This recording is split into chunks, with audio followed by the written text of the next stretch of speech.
It would help that whenever a black business venture actually remained original and the original creators were given their due credit and it's promoted as this new emerging black business, it would help that every time they go mainstream, something doesn't happen to take them down.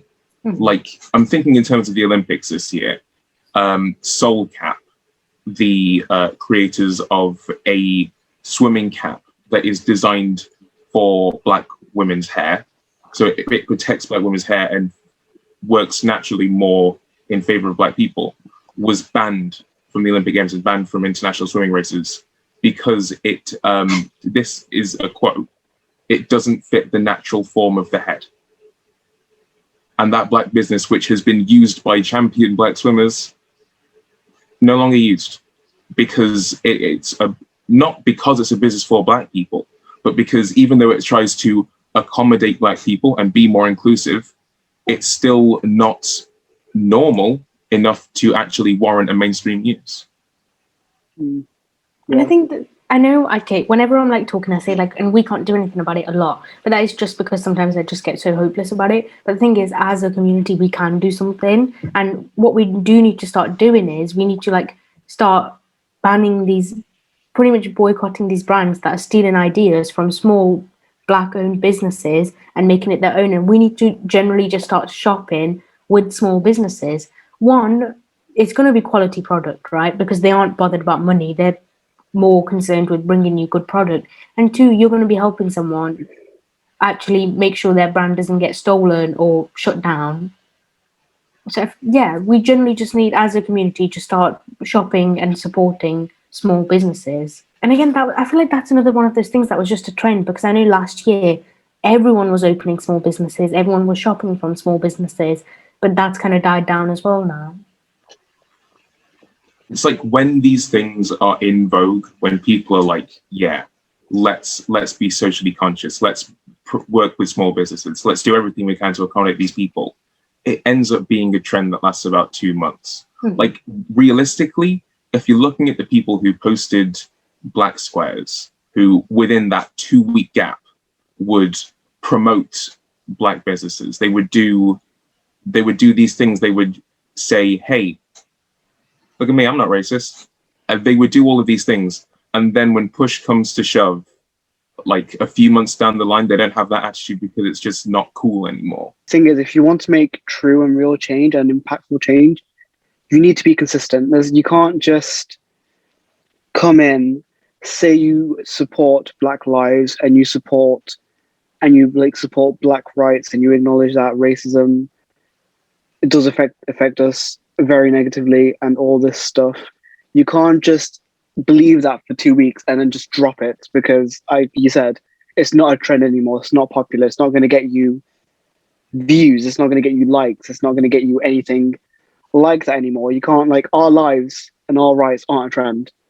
Yeah, and even being consistent does not have to be you are posting 24/7 on your story, all of these resources, all of the time, every single thing. Look, here I am, bam, bam, bam. That's not what being consistent is. Being consistent isn't constantly flaunting the fact that you're not racist.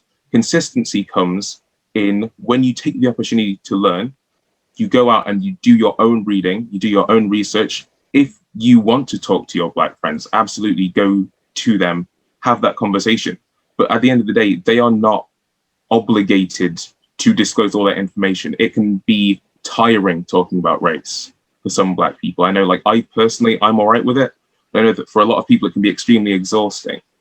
Being consistent is, even if you're not posting all the time, even if you don't have Black friends to talk to, or those Black friends are just fatigued with having that conversation about race, is still doing your part to stay in the loop and, making sure that your knowledge is as up to date as it can be, so that when push comes to shove and it is time to support small businesses, when it's time to shout out about a cause, you have the knowledge to be able to do that in a competent way, so that if someone wants to turn around and say, why are you doing that? You can back it up. Because it's all about being an activist, sure, but be able to back it up. Because if you're not backing it up, then it's just virtue signaling. And virtue signaling is not going to get anyone anywhere. And arguably, virtue signaling could be one of the things that is, like, really damaging the conversation about race at the moment, because people will, instead of trying to fix the issue itself, they will make Juneteenth a national holiday instead of addressing institutional errors. They will take an episode of Community off of Netflix because someone has full black face paint on, pretending to be a dark elf and saying, oh, that's blackface, we don't support that, take that off Netflix. What's that going to do to help institutional change? At the end of the day, you need to be able to back up what you're doing and not doing it purely for the sake of appearing not racist. When you try and be an activist, it doesn't begin and end with sharing a social media post, calling it a day and relaxing because you are not racist. That's not what it means. You have to be able to back up your knowledge, back up your activism, and back up what you know and how you help people. Because at the end of the day, that is what's going to promote change. Mm-hmm. And with that, like you said, it is about going out and researching all these things.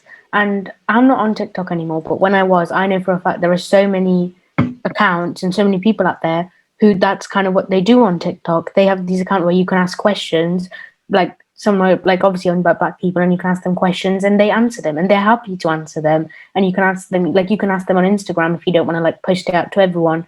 And they're literally happy to answer any question you have, and they're happy to help you with anything. Yeah, there's a lot that people do, and it's almost like people are willing to put more effort into appearing not racist than actually being not racist. Because the same people that were putting stuff on their story for the week, doing Blackout Tuesday, are the same people that would draw the line there and they'd go back to doing the TikTok dances pioneered by black people, not giving them the credit. Not consciously, I add, but it's the fact that when you're doing activism and you're promoting that kind of, if you want to be that person, it's not enough to just appear as that person. You gotta live consciously as somebody who's going to fight change. It's not enough to just say, I'm not racist, put that to the back of your head and go on with your life.